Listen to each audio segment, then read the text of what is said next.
اے عمر فاروق رک جا، اس نے وہ 8 باتیں کہی ہیں جو ہم دونوں سے ایمان میں آگے نکل چکا ہے، اس نے وہ 8 باتیں کہی ہیں جو ہم دونوں سے ایمان میں آگے نکل چکا ہے۔ حضرت عمر فاروق پریشان ہو گئے، اس نے اتنی غلط 8 باتیں کہی، اس نے اتنی غلط 8 باتیں کہی تو حضرت علی شیر خدا حضرت علی فرماتے ہیں کہ یہ ہم دونوں سے ایمان میں آگے نکل چکا، یہ کیا ماجرا ہے؟ اتنے میں شیر خدا حضرت علی فرماتے ہیں کہ اس نے پہلی بات بولی مجھے جنت میں جانے کی کوئی تمنا نہیں، مجھے جنت میں جانے کی کوئی تمنا نہیں۔ واقعہ اس نے سچ کہا، کیونکہ اس کو جنت میں جانے کی کوئی تمنا نہیں، اس کو جنت کے بنانے والے اس پروردگار کی تمنا ہے، اس کو اس کی تمنا ہے۔ حضرت رابعہ بصریہ کہتی ہیں جنت ملے نہ ملے، ایک بار خدا کا دیدار مل جائے تو سب کچھ مل جائے گا۔ دوسری بات اس نے بولی تھی مجھے جہنم سے بھی ڈر نہیں لگتا، جہنم کا وہ خوفناک منظر، اللہ اکبر، جہنم کا وہ خوفناک منظر، اس نے بولا کہ مجھے جہنم سے بھی ڈر نہیں لگتا۔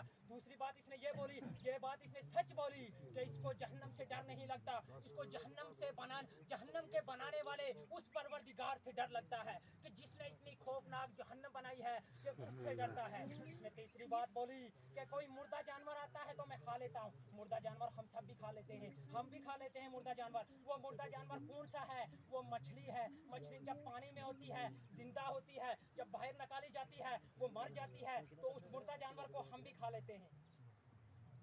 اس نے چوتھی بات یہ بولی کہ میں بغیر دیکھے گواہی بھی دے دیتا ہوں، وہ بغیر دیکھے گواہی ہم بھی دیتے ہیں، وہ ہم بھی دیتے آتے رہے، قیامت تک دیتے رہیں گے، پہلے بھی دیتے رہتے تھے، وہ بغیر دیکھے۔ اس نے یہ بولا کہ اللہ کسی نے نہیں دیکھا ہے لیکن اللہ ہر جگہ موجود ہے، ہر جگہ اللہ حاضر ہے، اللہ کو کسی نے نہیں دیکھا لیکن میں بغیر دیکھے یہ کہہ سکتا ہوں کہ اللہ ہر جگہ موجود ہے۔ لیکن اس نے یہ بات بھی تو سچ ہی بتائی۔ اس نے چوتھی بات، اس نے 5ویں بات یہ بولی کہ کوئی فتنہ ہوتا ہے، کوئی فتنہ ہوتا ہے تو مجھے خوشی ہوتی ہے، مجھے اچھا لگتا ہے، لیکن فتنہ کے لغوی معنی ہے مال اور اولاد۔ مال اور اولاد جس کے پاس آ جائے وہ خوش نہ ہو تو اور کیا غم ہو جائے گا، غمی میں پڑ جائے گا، وہ تو خوشی ہوگا جس کے پاس مال اور اولاد آ جائے۔ اس نے چھٹی بات بھی یہ سچ ہی بولی، نہیں چھٹی بات اس نے یہ بولی اگر حق بات آئے تو میں حق سے نفرت کرتا ہوں، حق بات سے میں نفرت کرتا ہوں، ڈرتا ہوں۔ حق کے لغوی معنی ہے موت، اور یار موت کون چاہتا ہے؟ موت کون چاہتا ہے؟ اگر آپ ہی کو بولا جائے گا اس وقت آپ کو موت آ جائے، لیکن آپ بھی بولیں گے ابھی تو آج عید کا دن ہے، اب عید تو بڑے اچھے طریقے سے منا لیں، بعد میں دیکھیں گے، اس وقت کہاں ہمیں موت آ جائے گی۔ آپ بھی بولیں گے ہمیں نہیں، موت نہیں چاہیے، تو موت سے ہر کوئی ڈرتا ہے، موت سے نفرت ہی کرتا ہے۔ اور اس نے 7ویں بات یہ بولی کہ اللہ کی رحمت برستی ہے، اللہ کی رحمت برستی ہے تو میں بھاگ جاتا ہوں۔ اللہ کی رحمت کے معنی ہے بارش۔ جب بارش آ جاتی ہے تو سب لوگ بھاگ جاتے ہیں، کسی نے چھاتا لیا ہوتا ہے، کوئی چھپ جاتا ہے، بارش ختم ہوتی ہے پھر اپنے سفر میں مصروف ہو جاتے ہیں، کام کاج میں مصروف ہو جاتے ہیں۔ اس نے یہ بات بھی سچ ہی بولی۔ اس نے 8ویں بات اور آخری بات یہ بولی کہ میں یہودی اور نصارہ جو بھی بولتے ہیں دونوں سچ بولتے ہیں۔ وہ حضرت علی شیر خدا حضرت علی نے کہا کہ وہ دونوں سچ کہتے ہیں، جو تو میں بھی کہتا ہوں کہ وہ کہتے ہیں یہودی حق پر نہیں ہے، یہودی کہتے ہیں نصارہ حق پر نہیں ہے، عیسائی کہتے ہیں یہودی حق پر نہیں ہے، وہ دونوں حق پر نہیں، یہ بات بھی سچ ہے۔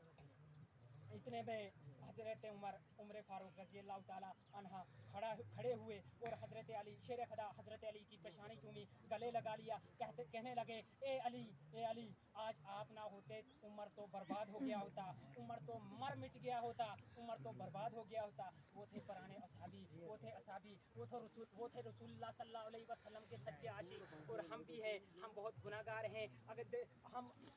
اگر مسجدوں میں اگر گھروں میں اگر نماز ادا کرنی ہے، بس یہی ماہ رمضان کے مہینے میں آ جاتے ہیں، بولیں گے زیادہ ثواب ہے، نیکیاں کما لیں، 1 کا 70 ملے گا، اس لیے رمضان المبارک میں چلو نماز پڑھ لیتے ہیں، روزہ رکھ لیتے ہیں، حج کر لیتے ہیں، زکوٰۃ دے دیتے ہیں، عبادت کر لیتے ہیں۔ لیکن جب روزے ختم ہو جائیں، آج بس عید کا دن ختم ہو جائے، بس اللہ کی عبادت سے دور ہو جاؤ گے، اللہ کی بس نمازوں سے دور ہو جاؤ گے، نمازوں سے غافل ہو جاؤ گے، اور ذکر و ذکر نہیں کرو گے، اتنا ثواب کہاں ملے گا؟ میں نے پچھلے جمعے پہ بھی بتایا تھا کہ جان بوجھ کر نماز چھوڑنا کتنا بڑا کبیرہ گناہ ہے۔ اگر ایک نماز جان بوجھ کر چھوڑ دو گے، 9 لاکھ سال جہنم میں سڑو گے، اس جہنم کی تپتی ہوئی آگ میں سڑو گے۔ اگر ایک نماز جان بوجھ کر چھوڑ دو گے، اور وہ بد قسمت اگر جنہوں نے اس ماہ رمضان میں بھی روزے نہیں رکھے، جنہوں نے اس